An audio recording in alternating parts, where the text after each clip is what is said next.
Thank you so much. What a wonderful thing to have this opportunity to talk with you about research that I spent many years engaged with, and every now and again I have an opportunity to turn back to. I pulled out my dissertation the other day, and it's a 425-page manuscript. And yes, I read every book and article in the 25-page bibliography and wrote every single word. That is my claim to fame.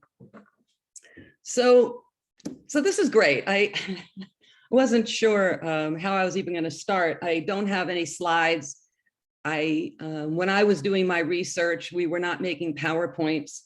You saw my manuscript, and last year, this book came out, Women's Experiences of the Second World War.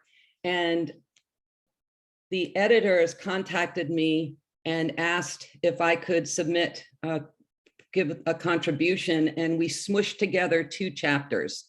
And so the chapter in this book is on the meeting and marrying of what I call my brides. So I'll start with some information about how I even got involved in this research. When I was a graduate student at Cal State Northridge, I enrolled in a class on women who migrated west. And one of the books I read was called Issei Nisei War Bride, written by a sociologist named Evelyn Nakano Glenn.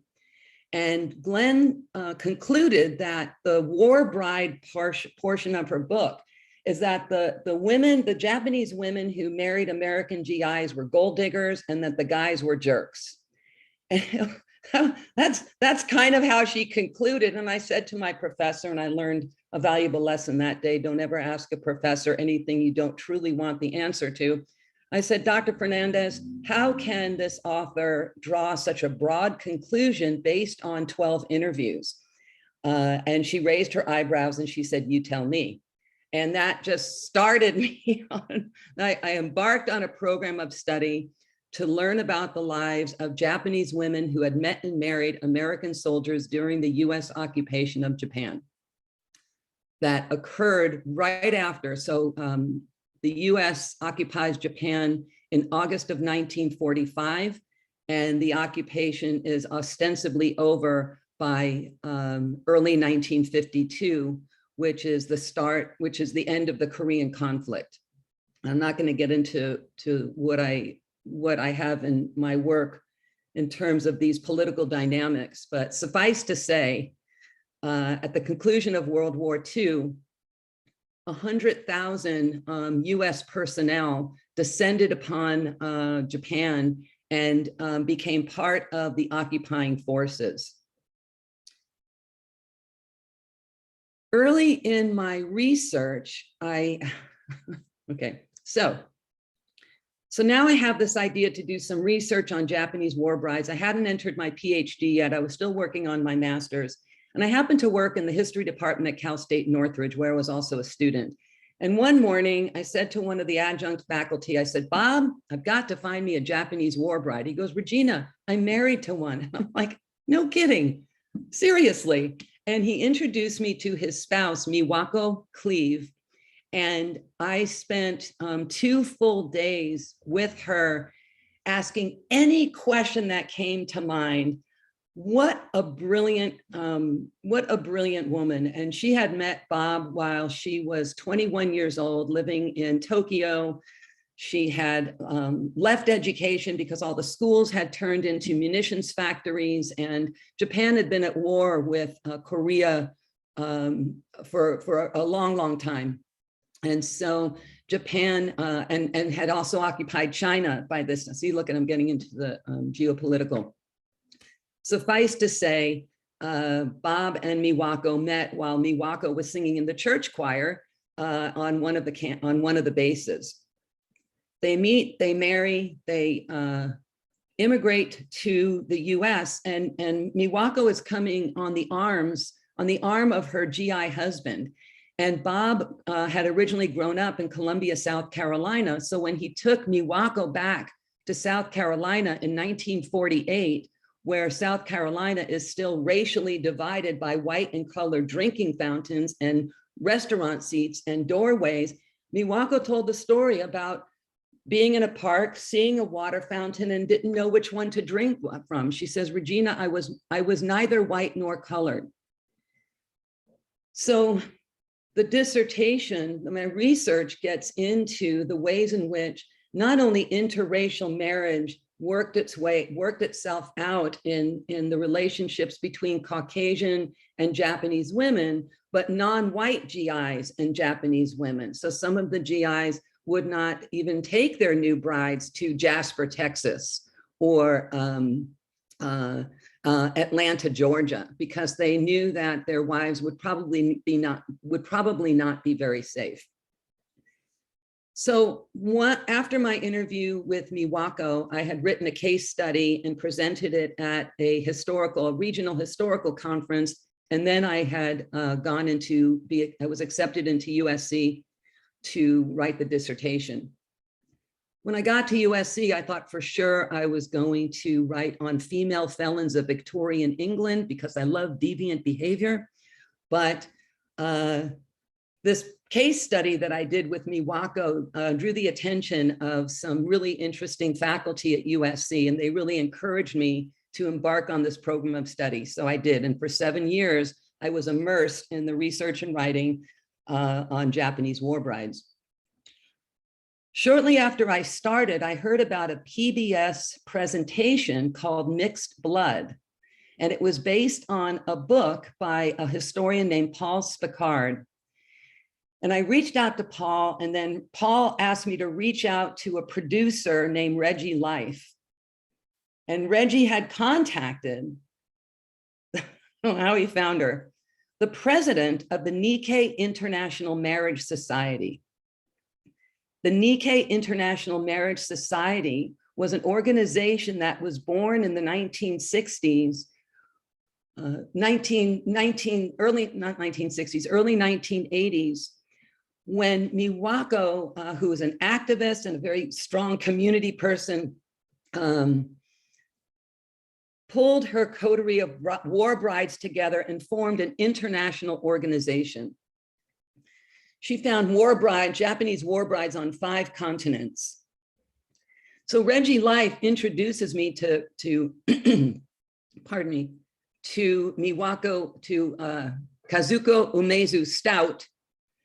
Kazuko Stout lived on a chicken and egg ranch in upstate Oregon. She was a farmer's wife, but she was a very clever, and she just had such a community spirit, and she founded the Nikkei International Marriage Society. Well, Miwako invited me to interview the women in her club. And so I spent 2 weeks in Washington and Oregon, going to all these homes and spending half day, full day with the war brides and getting their stories. What we had in common was a love of story. What we had in common was my desire to tell their story thoughtfully and respectfully, because they too had experienced the racism that we know is an everyday occurrence in the United States, the systemic part of racism. Miwako told me a story that there was a Fuller Brush salesman coming to the door, and she opened the door and he says, "Is your mommy home?" You know, so there are these very definite ideas of what constitutes a full-grown woman and not. I don't even know what I want to share with you. There were so many rich stories. I was invited to attend the second annual Nikkei International Marriage Conference, and I traveled with 250 Japanese war brides and me on buses all throughout Tokyo. And we had a 3-day conference in a beautiful resort called Aizu Wakamatsu. And during the day, they had invited local dignitaries to talk about their pride in their daughters returning. You know, the brides are coming back. And at night, the brides got really tanked on sake, singing karaoke and throwing cherry blossoms on the stage. It was wild. We were all dressed in kimonos, and it was a great night. And then at night, later after the parties, I would be in the Japanese baths naked with these women singing "Oh, Susanna" and "Home on the Range." You just can't make this up. It was wild. And during my trip with the war brides, I had noticed, back up, in the first conference setting, one of the things I noticed was a lot of mixed race adults my age. So the war brides' children were all born through the 1950s. So their children were my age, their adult children were my age. And many of them had returned with their parents, with their moms, to the conference because many of them had been born in Japan because their marriages weren't approved. And I'm going to get into the ways in which the Supreme Commander of Allied Powers, SCAP, had the rules they had around these marriages.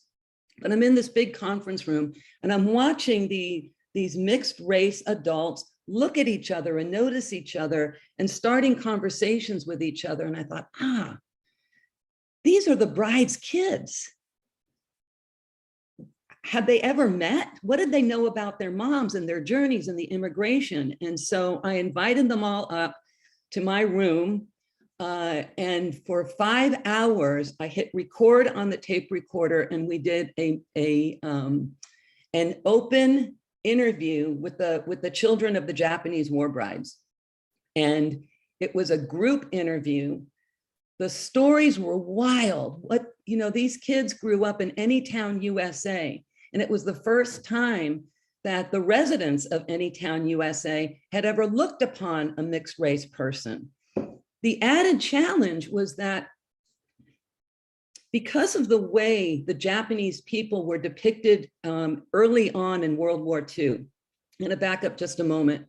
When the US gets involved in the fighting with Germany, Germans are Caucasian.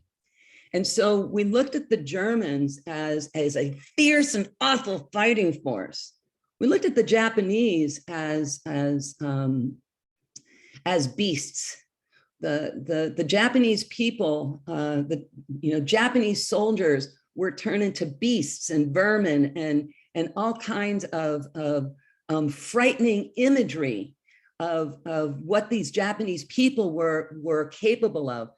The German soldiers were depicted for their fighting prowess, but the Japanese people were depicted as being beasts. There's a great historian named John Dower who wrote a book called War Without Mercy. And if you're ever interested in looking at the way race played a role in World War II and US response to that. So Japan was pictured as our almost bitter enemy, and they were these frightening, horrible beasts. When war ended, when hostilities ended, and the occupation started, MacArthur had to kind of sell Japan in a very different way. How are we going to, excuse me, how are American mothers going to let their sons go to a foreign country that had previously been seen as the most frightening place on earth? MacArthur and his people decided that they had to change the image of the Japanese people. And so the Japanese people moved from being these horrible, frightening images of beasts to children, to juveniles. And MacArthur was now going to create the School of Democracy. And Japanese people were depicted as babies, with a toothless grin and a strand of hair in cribs. And that they were attending MacArthur's School of Democracy, and the images changing so that the women of Japan who were seen as spies, and they were just like the most awful people on earth, are now just so impressed with the stature and the kindness of the sterling US soldier. And so the ways in which Japan and the occupation was sold to the American people is really quite telling, and it's very embedded in racial constructions. So the guys who were in Japan of marriageable age, they're young, they were patriotic, their country had been at war, they see themselves as the occupying army. And the women of Japan had spent many, many years in the yoke of war. And so a whole restructuring had to be done in Japan, and the Japanese people were very involved in the rebuilding of Japan. And in fact, MacArthur and Japanese politicians crafted a constitution for Japan in the very early years of the occupation. And in that constitution, two things changed. The idea of the family system in Japan was very, very hierarchical. It was called the IE system. And then prior to the war, women didn't have any political rights at all. The Japanese constitution that was promulgated by the US provided women with not only the right to vote, but they had to have a seat on the diet. They had to be part of the, at least women had to become part of the National Assembly. So there was a feeling in the air of change and excitement. And the women that I interviewed for my study came from any town in Japan. And some of them worked in bars and brothels, and some of them sang in the church, and some of them were secretaries in the SCAP offices. And so they met these guys, and if a Japanese woman met and wanted to marry an American soldier of Japanese ancestry, I'm going to back up a minute. As you know, you were in San Francisco. San Francisco was Angel Island was the receiving place for hundreds of thousands of people of Japanese ancestry. And the Issei, the Japanese to first arrive to the US in the mid-1840s, were the first generation, Nisei, second generation, Sansei, third generation. And so Nisei soldiers who signed a loyalty oath were able to be released from the camps that they had been put in under Executive Order 9066, and then they went into the occupation. If a Japanese female met and wanted to marry a Nisei soldier, the chaplain's office that had to approve all marriages, oh, you're fine. You share all the same cultural similarities. And so, yes, we are going to approve the marriage, and not so, right? He was a red-blooded American. These young Nisei men that I interviewed were like, kill the Japs. I mean, they were just so pro-US and anti-Japan. But when it came to Japanese women wanting to marry Caucasian soldiers, they were treated very, very differently. And the women had to undergo a series of not only physical examinations, but mental examinations, and their former teachers, if they could be found, right? Japan was just decimated from all the wartime activity. And so second grade teachers would be interviewed. Neighbors would have to vouch for their good character. Sometimes it took weeks and months and weeks to get these marriages approved. In the meantime, these couples are cohabitating, they're getting apartments off base, their first children are going to be born there. At this time, the US had many laws against immigration of persons of Japanese ancestry.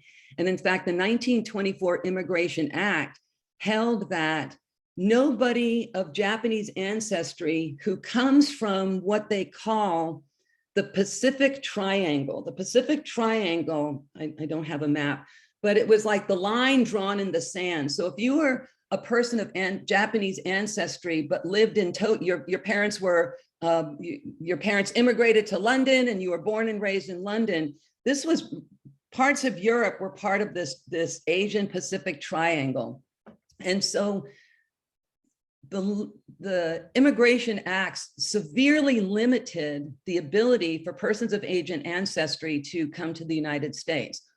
Well, here we are in 1945, 47, 48, where these guys are wanting to bring their Japanese brides home, and they can't. There are laws against this type of immigration. And so in the mid-1940s, a couple of things happened. Some of the soldiers wrote to their Congress members asking for a special act. And I did a lot of research at the National Archives in Washington, in Maryland, at the University of Maryland. And I came across what were called special laws.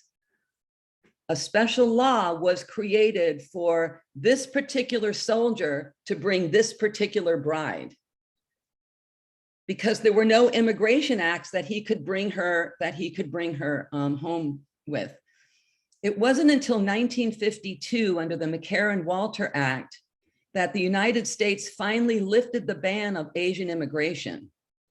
So from about the 1880s, when Chinese immigration was first being curtailed, through 1920, with the 1924 Immigration Act, the 1952 McCarran-Walter Act lowered the barriers of Asian immigration to the United States. Statistically, about 40,000 brides arrived through the 1950s and very early 1960s. When the US was at war with Korea, Japan became a base of operations, not only to hold tanks and planes, but it was where rest and recreation happened, R&R was happening. So even though the USA was not at war with Korea, right? It was a military police action. And then World War II had ended. Calling these Japanese women war brides is a misnomer, but many of them at the time of my research was referring to themselves as Japanese war brides. Upon arrival, they are,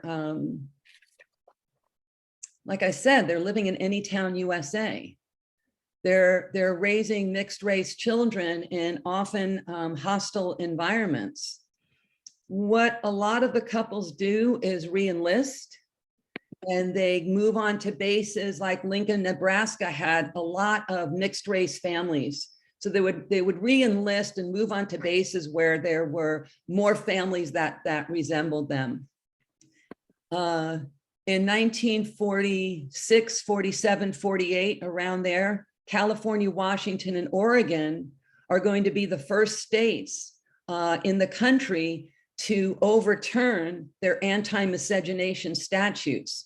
Miscegenation is an old term to describe mixed race marriages. I'm going to step back for a moment and talk about that for a minute. After the American Revolution, 1790, way back, the founders of this country, they kicked out the British and they're like, who do we want as a citizen of our country?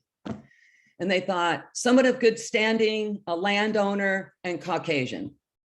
I'm giving you the Reader's Digest version here. So from 1790 to 1948, mixed race marriage was illegal in the United States between a Caucasian and non-Caucasian person. And if a couple wanted to challenge this and brought it before a judge, depending on the judge's, depending on how the judge felt about same-sex mixed race marriage, their marriages would either be approved or not approved. So the added challenge of allowing these marriages to take place in Japan, when the brides couldn't hope to immigrate because of the anti-Asian immigration statutes and the anti-miscegenation laws, it was quite the challenge. We didn't see this type of pushback, if you will, for Italian war brides, German war brides, British war brides. And in fact, the Italian, British, and German war brides were taken care of by the American Red Cross, who put them on brides' ships and sent them across the ocean. For the Japanese women, there were no bride ships, that's for sure. What they had were brides' schools. And brides' schools were developed to teach Japanese war brides how to be good American housewives. So they learned about Jello molds and how to set a proper table. I know, right? There were chapters on Jello molds. You're cracking up, Fripp, but yes, there were chapters on Jello molds. How to serve, the order in which food comes in onto the table, making beds, always looking at the lives of the Japanese people as being so completely different than the lives of American people. And so the women were sent to bride schools, and I had come across a lot of bride schools manuals in my research at the National Archives. It was wild. I'm like, wow, I heard about these schools, and now here's the living proof. A lot of the women told me, and I'll back up a moment, when I was doing the group taped interview with the adult war bride, with the children of the war brides, many of them had said that their mothers never taught them Japanese because their moms just knew Japan would never rise again. Why learn what's going to become known as a dead language? So their children were raised to think of themselves as being completely 100% American. And it really wasn't until they're coming into their young adult life, recognizing, wow, I would have loved to have been raised in a mixed culture. And as they are moving through their life and they're entering professions, wow, it would have been great to be bilingual, you know? So that their adult children recognize that life would have been more interesting and colorful had they been able to have access to their Japanese lives, their Japanese roots. What else can I tell you? Does anybody have any questions? Oh yeah, I have. Yeah, this is a fascinating story because I remember there being. Did you see like those? You must have seen those old post-war, just freshly post-war newsreels that were, I think, written by Dr. Seuss or some you know, buddy. And it's like the difference between how the Germans were depicted post-war and how the Japanese were depicted post-war, where they had a much more charitable attitude toward the Japanese, as they saw these very, you know, industrious, hardworking people and who were just led astray. Whereas the Germans were like, right. yeah, they're like, you know, we love our beer gardens, but always be careful. They'll eventually turn evil. We got to stay vigilant on these Huns, you know. So but look what happens, the division of Germany. Yeah, the division of Germany, when the US and Russia are dividing the spoils, as it were. Yeah. Germany becomes divided into different zones of occupation, and the United States and the Great Britain and France are going to occupy, they're going to jointly occupy West Germany, and then the Soviets are going to occupy East Germany. And so it maintained that the evil empire type of thought that we hear Reagan talk about 40 years later. Yes, question. Lauren Wood. Yeah, following World War I, there was a great shortage of eligible men in the UK because so many men were killed during the war, and there was a whole generation of English women who apparently, many of them were unable to marry and never did. Did that play a role in the willingness of Japanese war brides to marry American men following the Second World War? Not that ever came up. No, that just didn't hit my radar at all. But it's a good point. If I were ever to return to this, I would like to see you know, the relationships between interwar years, which I think is fascinating because it's just a 20-year period, right? Between the end of this global cataclysmic war and then the start of World War II. The timing is just unbelievable. Yes, Fripp. One, your ability and commitment to research is unbelievable. Your focused attention for so long, I'm in admiration. I'm just curious, in these bride books, did they have anything about the expectation of sex from their American husbands? No, but Jelly rolls, but no sex. Jelly rolls, but no sex. That could have been a chapter title. What I did do, so there's nothing about intimacy in the bride's manuals. It was really all about keeping a good American home, because they're going to be judged by that. They're not going to be judged by sexual relations and intimacy. But what I did do is it was kind of nauseating, but I had to slog through it. I read marriage manuals of the 1950s. And if any of them were reading that, they were pretty, it was, as you would expect, very hierarchical, very, women are to acquiesce. I read in one marriage manual that women of the undereducated classes will never achieve full orgasm. I read that. So, it's like, says a lot to get a degree. That's like, don't forget to get your degree. But yeah, nothing about sex or sexuality. I will say that Kazuko Umezu Stout, who died about 2 years ago after a very debilitating stroke, it makes me very sad. She credits war bride immigration to the popularity of Kikkoman soy sauce. She was able to actually convince the Kikkoman soy sauce company with their success based on brides, and Kikkoman had sent to her at one point cases of Kikkoman soy sauce and then hundreds of free coupons. And so at all of the meetings, Kazuko Umezu Stout is handing out, I was the recipient of Kikkoman coupons, but yeah, she just felt, because again, they had to send away for any food that resembled their culture.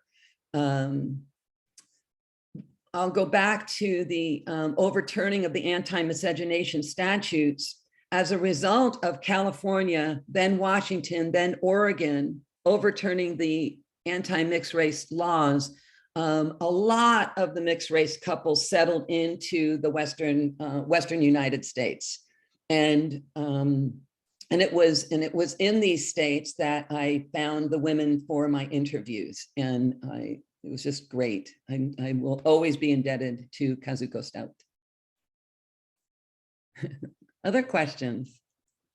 Anastasia.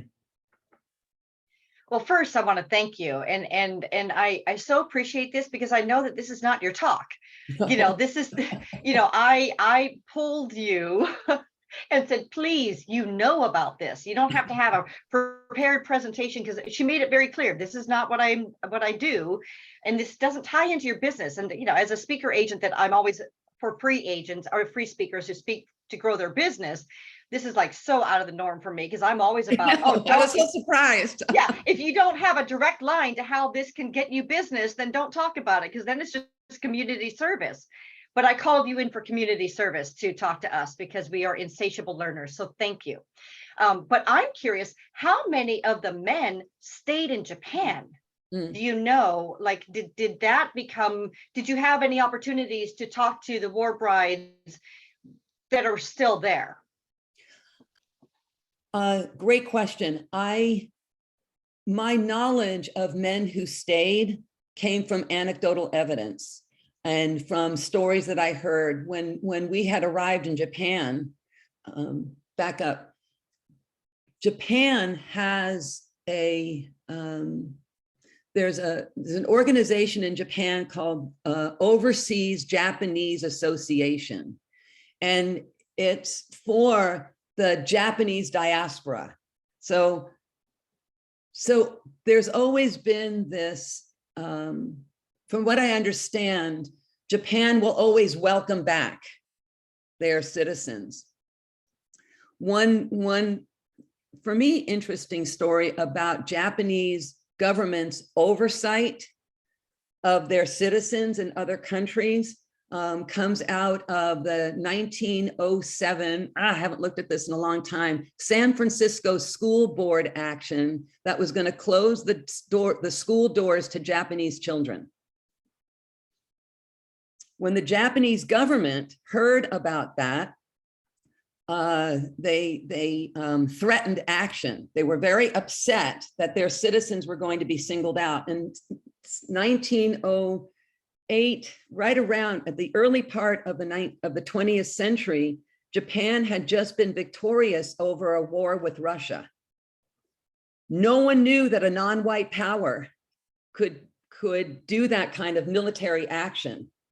So Japan is feeling its military superiority and felt that it was within their sphere of influence to take note and comment on the San Francisco school board actions. So the Japanese Overseas Society has long been a place that the diaspora could come back. And so I did meet two couples that were not part of my interview, but that were at the conference, that both of the men had stayed in Japan because they felt coming back would be very hostile to their brides, and they really loved what they were experiencing in Japan. Most of the men that I interviewed, out of the 25 or so husbands, maybe less than a handful actually learned the Japanese language. Most did not. Most of the marriages were very similar to American marriages. There was a high rate of divorce. There were, alcoholism and domestic violence was present. By the time I'm interviewing these couples, they're in their 70s and early 80s. So if they were going to get divorced, they were going to divorce a while back, So what I was seeing was really, of those who are still married, really lovely, intact marriages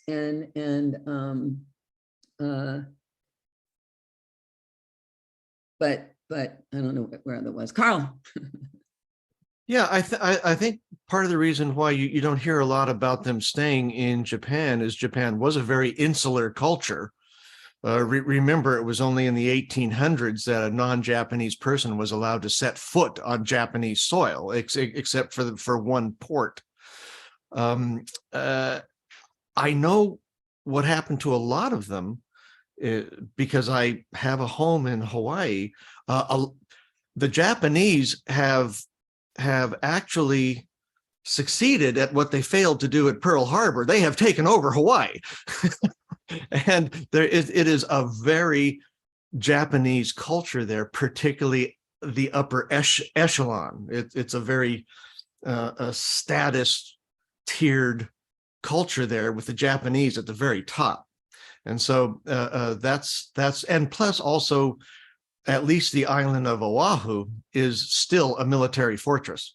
Mm-hmm. And so a lot of military there who would have been much more understanding of the interracial marriage with Japanese women. So that was a welcoming home for them.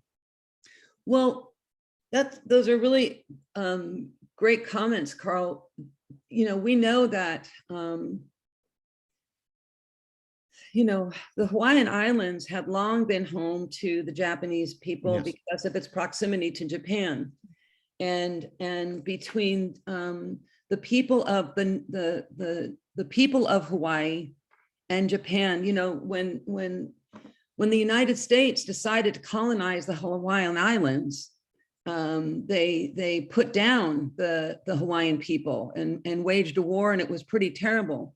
As Japanese immigration is happening from about the 1880s, 1890s through the 1924 Immigration Act, which closed Asian immigration to the United States, the the Japanese living in Hawaii they were the economy. They supported the economy. And when Executive Order 9066 came out, while they're rounding up persons of Japanese ancestry, so 110,000 persons of Japanese ancestry are rounded up in the United States and sent to encampments all around the country in these very hostile, unwelcoming environments. In Hawaii, removing all the Japanese would have completely decimated the Hawaiian economy. And so what they did is they rounded up suspected leaders.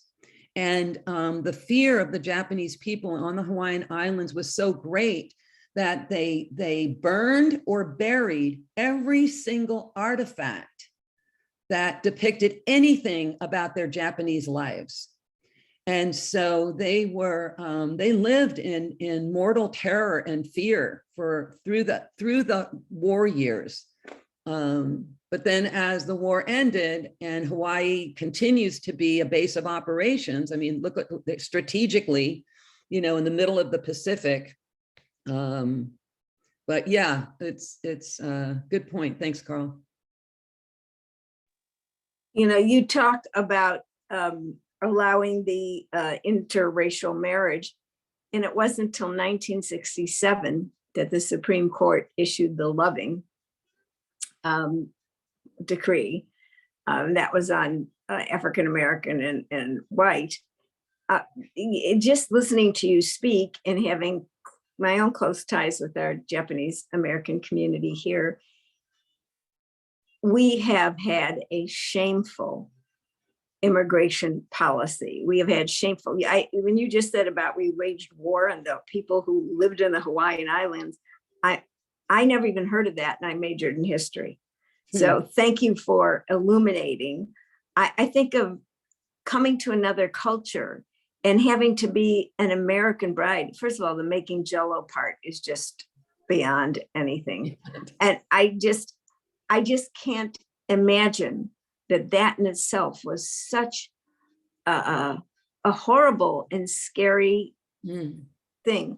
And knowing people who are of mixed race, interestingly enough, one of the mixed race things that sets people up were when the Japanese Americans here married Chinese Americans because of the Boxer Rebellion. That was considered horrible. We don't even know about that, but it's so illuminating. We go through what we did with the Chinese Exclusion Act, and then we didn't let people come in from Eastern Europe, and and we wanted everyone to be white. Yeah, I mean, it's the European Immigration Acts. It was all about keeping who were deemed as desirable and undesirable, and how white is your skin. The 1880s Immigration Acts were allowing people of European ancestry to immigrate at just 2% of earlier immigration patterns. And then it was down to 1% of earlier immigration patterns. So we've long held out laws to ensure that the US stayed very monoracial. What I think is kind of funny, not funny, is the 1965 Immigration Act, which was designed for what was called family reunification. Much to everybody's surprise, that the families to reunify the most were people of Asian ancestry who took advantage of this law, because Issei, Nisei, and as Asian immigrants are coming and they're all cut off, so it really opened up this opportunity for immigrants from Asian nations to come in. Let me throw that. Those of you in San Francisco and those of our members who are going to come and visit San Francisco, I strongly suggest, and I take all my guests there, a visit to San Francisco's Japantown, which has its own history. And there is a cottage row where they lived and a memorial to them. But as you want to find out about what went on here, every single place has a plaque and you can learn the history. And then you can go and get the best ice cream at Ichitime Ice Cream. So a visit to our Japantown is another lesson of how we took their homes, sent them to camps, and tried to rebuild the community. And get the taiyaki.